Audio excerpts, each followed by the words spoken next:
ಇತ್ಯಾದಿ ಮಾತುಗಳನ್ನು ಹೇಳಿ ಅಪ್ರಜ್ಞಾ ತಮಲಕ್ಷಣಂ, ಅದು ಪ್ರಜ್ಞೆಯನ್ನ ಕಳೆದುಕೊಂಡ ತಮಸ್ಸು. ಅಂದ್ರೆ ಅಪ್ರಜ್ಞಾ ಸ್ಥಿತಿ ಅನ್ನುವುದೇ ತಮಸ್ಸು. ಅದು ಭೂತ ಅಲ್ಲ, ಅಂದ್ರೆ ಇರುವಂತದ್ದಲ್ಲ, ಅಂದ್ರೆ ಈ ಜೀವರಾಶಿಗಳಲ್ಲ. ಜೀವರಾಶಿಯನ್ನ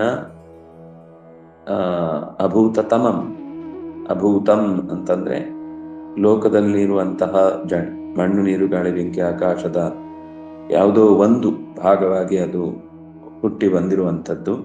ಅಪ್ರತರ್ಕ್ಯಂ, ಆಲೋಚನೆಗೆ ಸಿಗದೇ ಇರುವಂಥದ್ದು. ಅವಿಜ್ಞೇಯಂ, ಅರ್ಥ ಆಗದೇ ಇರುವಂಥದ್ದು. ಪ್ರಸೂಕ್ತಂ, ಎಲ್ಲವನ್ನು ಮಲಗಿಸುವಂಥದ್ದು. ಸರ್ವತಃ, ಎಲ್ಲ ಕಡೆ. ಇದು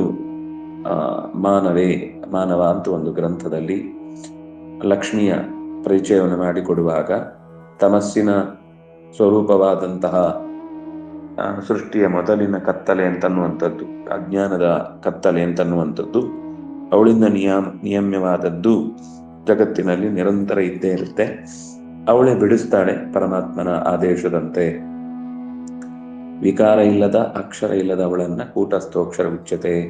ಕೂಟೆ ಆಕಾಶೇ ಸ್ಥಿತ ಕೂಟಸ್ಥ, ಕೂಟವಾದ ಆಕಾಶದಲ್ಲಿ ಇರುವಂಥವಳಾದ್ರಿಂದಾಗಿ ಅವಳನ್ನ ಕೂಟಸ್ಥ ಅಂತ ಕರೀತಾರೆ. ಆಕಾಶ ಸಂಸ್ಥಿತ ದ್ವೇಷ ತತಃ ಕೂಟಸ್ಥಿತ ಮತ, ಆಕಾಶದಲ್ಲಿಯೂ ನೆಲೆಸಿದ್ದಾಳೆ ಯಶ, ಅದರಿಂದಾಗಿ ಕೂಟಸ್ಥಿತ ಕೂಟಸ್ಥ ಅಂತಾಗಿದೆ. ಕೂಟವತ್ತು ಸ್ಥಿತ, ಕೂಟೆ ಸ್ಥಿತ, ಆಕಾಶದಲ್ಲಿ ಇದ್ದಾಳೆ, ಆಕಾಶದಂತೆ ಇದ್ದಾಳೆ ಅಂತ ಇದು ಋಗ್ವೇದ ಖಿಲದಲ್ಲಿ ಬಂದ ಮಾತು. ಸಾ, ಅವಳು ಸರ್ವಗ, ಎಲ್ಲೆಡೆ ತುಂಬಿದವಳು. ನಿಶ್ಚಲ, ಚಲಿಸದವಳು. ಲೋಕಯೋನಿ, ಎಲ್ಲದಕ್ಕೂ ಮೂಲ ಕಾರಣಳು. ಅಕ್ಷರ, ನಾಶವಾಗದವಳು, ಎಲ್ಲರಿಗಿಂತ ದೊಡ್ಡ ಮನೆಯನ್ನ ಹೊಂದಿದವಳು. ವಿಶ್ವಗ, ಎಲ್ಲವನ್ನು ಹೊಕ್ಕು ನಿಂತವಳು, ಎಲ್ಲ ಜೀವವನ್ನು ಕೂಡ ಪ್ರವೇಶಿಸಿ ನಿಂತವಳು. ವೀರಜಸ್ಕ,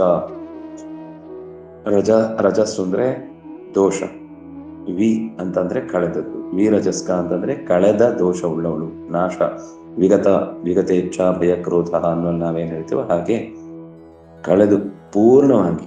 ವಿರಜಸ್ಕ ಅಂದ್ರೆ ಸ್ವಲ್ಪ ದೋಷ ಹೋಗುದು, ವೀರಜಸ್ಕ ಅಂದ್ರೆ ದೋಷವೇ ಇಲ್ಲದಂತೆ ಪರಮಾತ್ಮನ ದೃಷ್ಟಿಯಿಂದ ಮಾತ್ರ ಆಕೆ ಅವನನ್ನ ಆಸರೆ ಪಟ್ಟವಳು ಅಂತ ಅನ್ನೋದು ಬಿಟ್ರೆ ಲೋಕದಲ್ಲಿರುವಂತ ಯಾವುದೇ ತ್ರೈಗುಣ್ಯದ ದೋಷ ಆಕೆಗಿಲ್ಲ.